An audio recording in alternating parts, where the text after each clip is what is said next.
Good morning to all and one. Today we are discussing the interesting topics, mental status examinations. It is most important topics for the medical students, intern doctors and resident doctors and PG students also. This chapter written in my book Psychic Revolutions, and from this book Dr. Samir will read the paragraph. Thank you, sir, to take me as a part of this video. I am feeling very honored to be a part of this video and a presenter.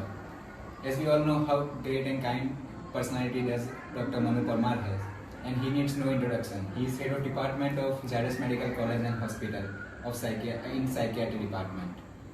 And we are presenting mental status examination topic, which is very important for all the medical students, all intern doctors, all residents and even PG students. So now we will start the topic. Mental status examination. Outline for the mental status examination. First, appearance. Second, overt behavior. Third, attitude. Fourth, speech. Fifth, mood and affect. Sixth, thinking, which contains a form and B content. 7, perceptions. 8, sensorium. Sensorium contains alertness, orientation, concentration, memory, calculation, fund of knowledge and abstract reasoning. 9th, insight, and 10th, judgment. Now we will start in deeper. Attitude toward examination. Described as cooperative, friendly, attentive, interested, frank, seductive, defensive, contemptuous, perplexed, apathetic, hostile, playful, ingratiating, evasive or guarded. Record the level of rapport established. Speech characteristics. Speech can be described in terms of its quality, rate of production and quantity. The patient may be described as talkative, garrulous, voluble, taciturn, unspontaneous or normally responsive to cues from the interviewer. Speech can be rapid or slow, pressured, hesitant, emotional, dramatic, monotonous, loud, whisper, slurred, staccato or mumbled. Speech impairments such as stuttering are included in this section. Any unusual rhythms or accent should be noted. The patient's speech may be spontaneous. Now, overt behavior and psychomotor activity includes mannerism, tics, gestures, twitches, stereotype behavior, echopraxia, hyperactivity, agitation, combativeness, flexibility, rigidity, gait and agility. Describe restless, wringing of hands, pacing and other physical manifestations. Note psychomotor retardation or generalized slowing of body movements. Describe any aimless or purposeless activity. Now, mood. Mood is defined as pervasive and sustained emotion that colors the person's perception of the world. Statements about patient's mood should include depth, intensity, duration and fluctuations. Common adjectives used to describe mood include depressed, despairing, irritable, anxious, angry, expansive, euphoric, empty, guilty, hopeless, futile, self, contemptuous, frightened and perplexed. Mood can be labile, fluctuating or alternating rapidly between extremes. Affect. Affect can be defined as person's present emotional responsiveness inferred from the patient's facial expressions, including the amount and range of expressive behavior. Affect may or may not be congruent with mood. Affect can be described as within normal range, constricted, blunt, or flat. Note the patient's difficulty in initiating, sustaining, or terminating an emotional response. Now, perception. Perceptual disturbances such as hallucinations, illusions can be experienced in reference to self or environment. The sensory system involved, example auditory, visual, taste, olfactory or tactile. And the content of illusions or the hallucinatory experiences should be described. The circumstances of occurrence of any hallucinatory experiences are important. Hypnagogic hallucinations and hypnopompic hallucinations have much less serious significance than other types of hallucinations. Hallucinations can also occur in particular times of stress for individual patients. Feelings of depersonalization and derealization are other examples of perceptual disturbances. Formication, the feeling of bugs crawling on or under the skin, is seen in cognition. Thought content and mental trends. Thought can be divided into process and content. Process refers to the way in which person put together ideas and associations in form which is a person think. Process or form thought can be logical and coherent or completely illogical and even incomprehensible. Content refers to what a person is actually thinking about, ideas, belief, preoccupations and obsessions. Now delusions. It is false, firm, fixed belief held by a person which is unshakable, which persists even after contrary evidences that is not suiting to cultural backgrounds. Bizarre delusions. These are absurd and impossible delusions. These situations can occur in real world. Example, controlling of mind by devil.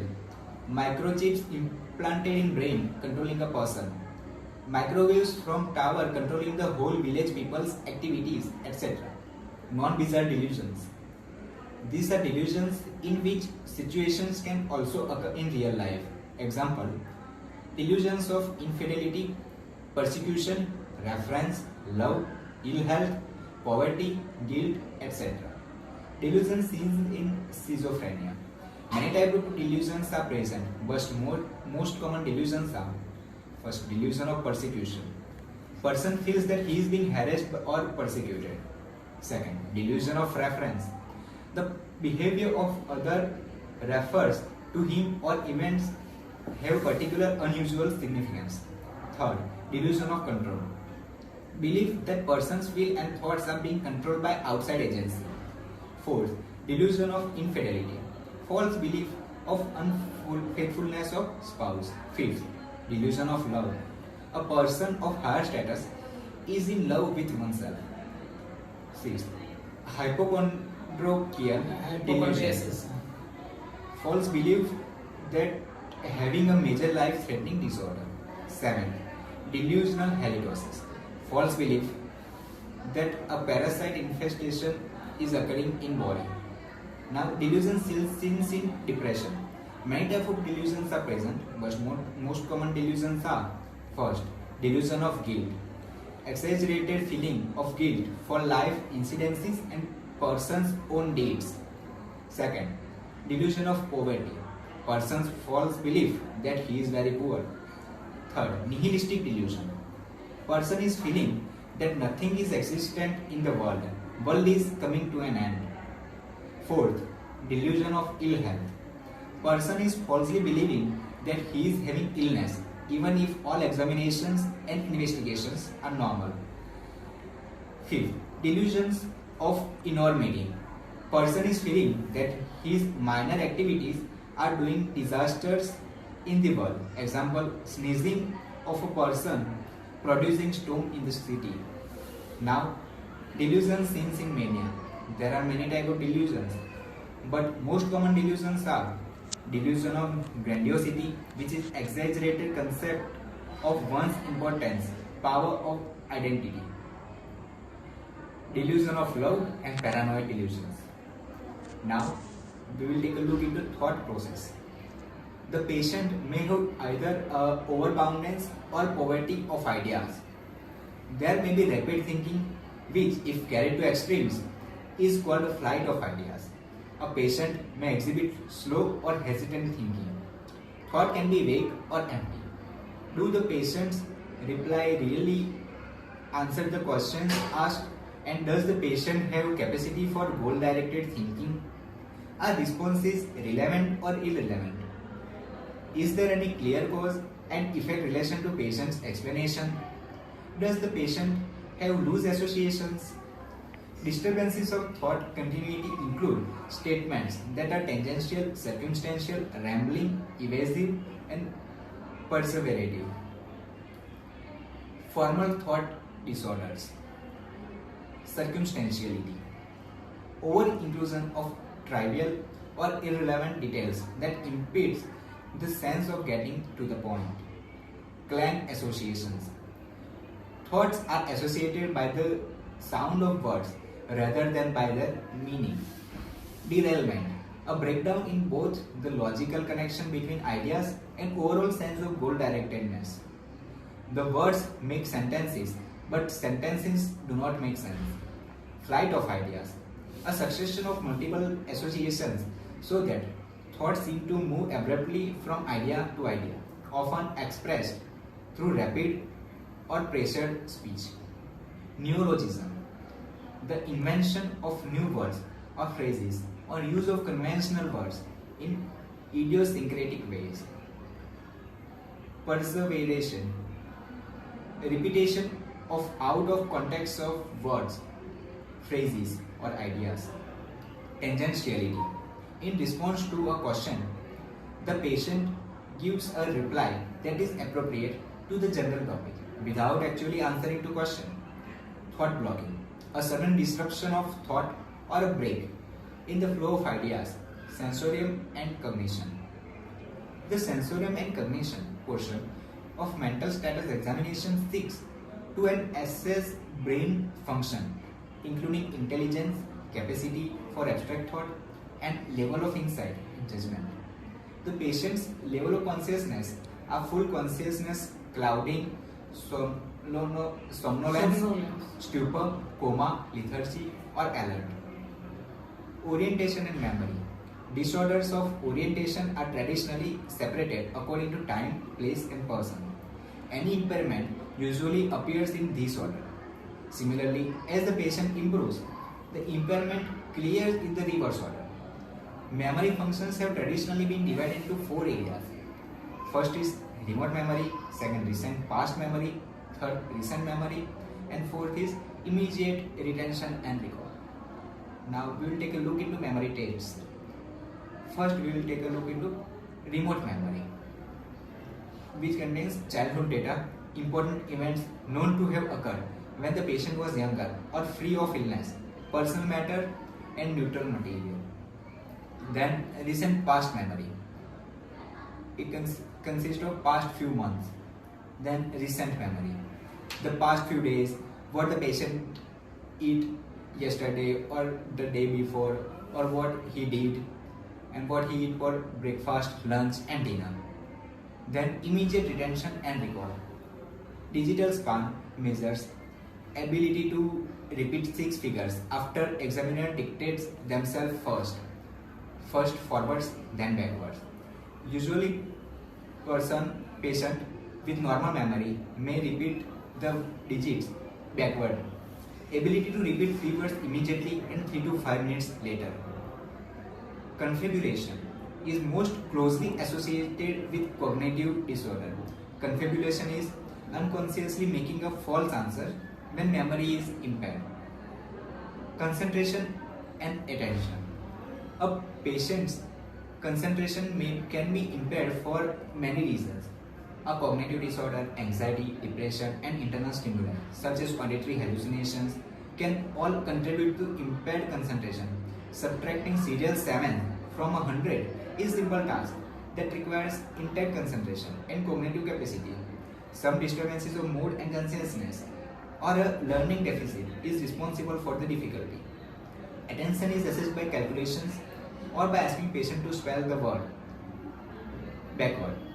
The patient can also be asked to name 5 things that start with particular letter. Reading and writing. The psychiatrist should ask the patient to read a sentence. The patient should also be asked to write simple but complete sentences. Now, visuospatial ability. The patient should be asked to copy a figure such as clock face or interlocking pentagons. Abstract thinking. Abstract thinking is the ability to deal with concepts. Patient can also have disturbances in the manner which they conceptualize or handle ideas. Can patient explain similarities such as those between apple and a pear or between truth and beauty? Are the meaning of simple proverbs. Impulsivity. Is the patient capable of controlling sexual, aggressive or other impulses? An assessment of impulse control is critical in ascertaining patient's awareness of socially appropriate behavior and is measure of patient's potential danger to self and others. Judgment. During the course of history taking, the psychiatrist should be able to assess any aspects of patient capability for social judgment. Does the patient understand likely outcome of his or her behavior, and is he or she influenced by the understanding? Can patient predict what he or she would do in imaginary situations, for example smelling smoke in crowded movie theater? Insight.